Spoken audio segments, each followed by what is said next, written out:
The hardest truth to accept is this: people don't realize your worth until your absence forces them to.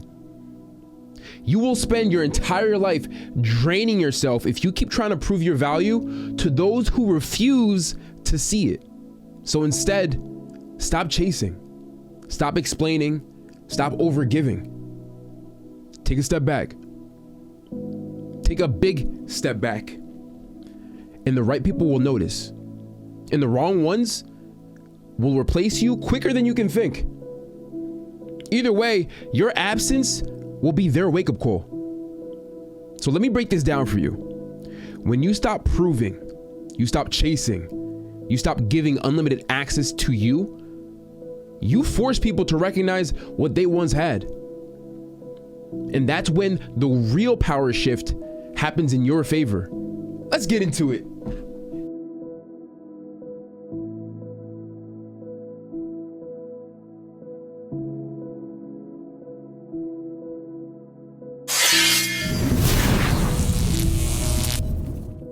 Silence is often louder than words, and your absence will teach them what your presence couldn't. Let that sink in. People don't value what they believe they will always have. If you're always accessible, if you're always there, how are they supposed to value you? People only value oxygen when they start gasping for air. People only value their health when they're sick. People start valuing their finances when they're in a financial struggle. Oh, come on, man. Unfortunately, that's how we are as human beings more often than not. We have to force ourselves to be grateful for what we have. And oftentimes, you hear the quote all the time, people don't realize what they have until they lose it. So your silence, your distance, and your absence is what will make them realize what they lost, as sad as it may be. So the best response to disrespect or neglect isn't arguing. It's not wasting your energy or your breath trying to prove yourself. It's actually just removing your presence.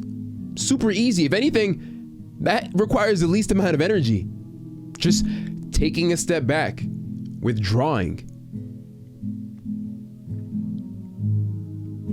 Because all of a sudden, the people that you used to beg to have their attention, to beg to prove your worth, they'll start wondering, where'd you go? You used to always hit up my line. Now I check my phone when you used to always just have a waiting text message. Now my phone, your name doesn't show up in my notifications anymore.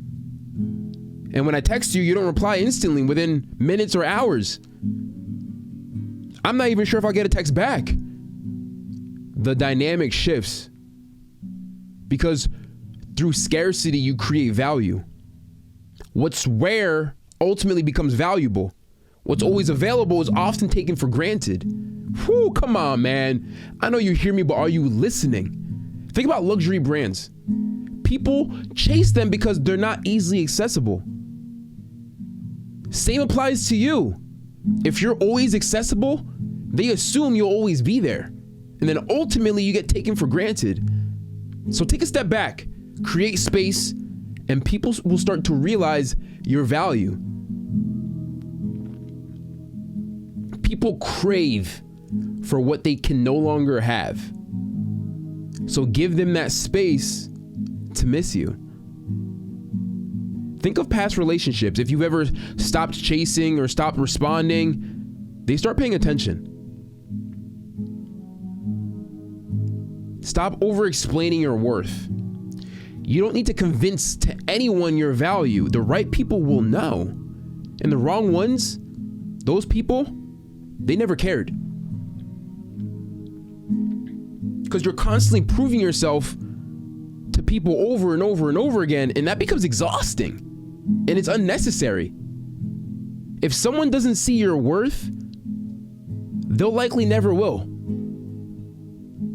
The ones who truly value you actually see your worth, they value who you are, you will never need to convince them.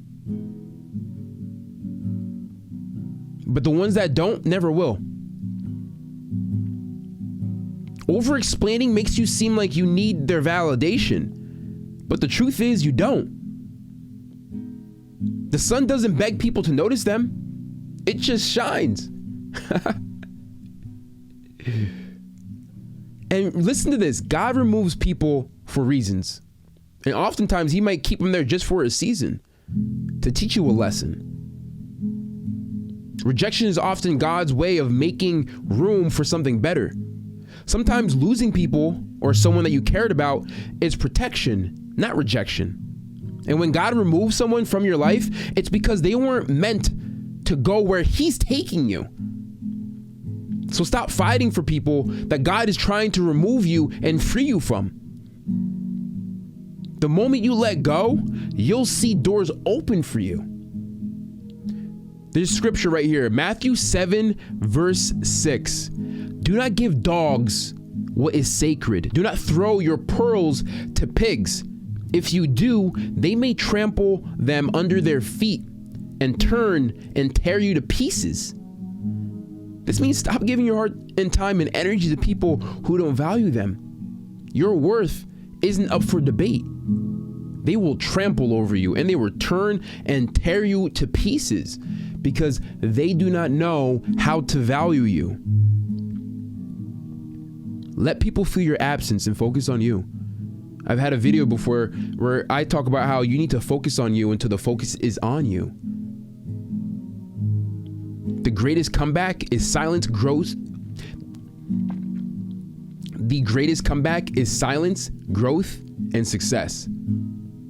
Your best move is focusing on yourself. People come back when they see you thriving without them. A healed, focused, and more disciplined version of yourself is more attractive than any explanation you could have given to that person. This is what they mean by let your actions speak louder than your words. You can talk about like, I'm valuable because of this, that, and the third, and you're showing them your entire resume. It may be true, but what if you just take a step back, you stay silent, you stay locked in, and you thrive and you glow and you live life to the fullest without them. Now they have fear of missing out. You're creating a beautiful story, and now they're trying to wonder, wait, I could have been a part of this. Now they're watching from the outside looking in. Instead of trying to make them regret losing you, make yourself so great that losing you was their biggest mistake.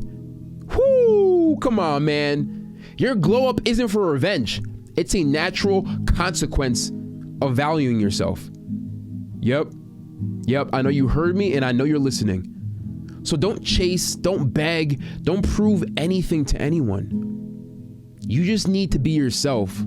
Focus on your purpose and trust that the right people will see your value and you won't have to remind them. And if they don't, it's their loss, not yours.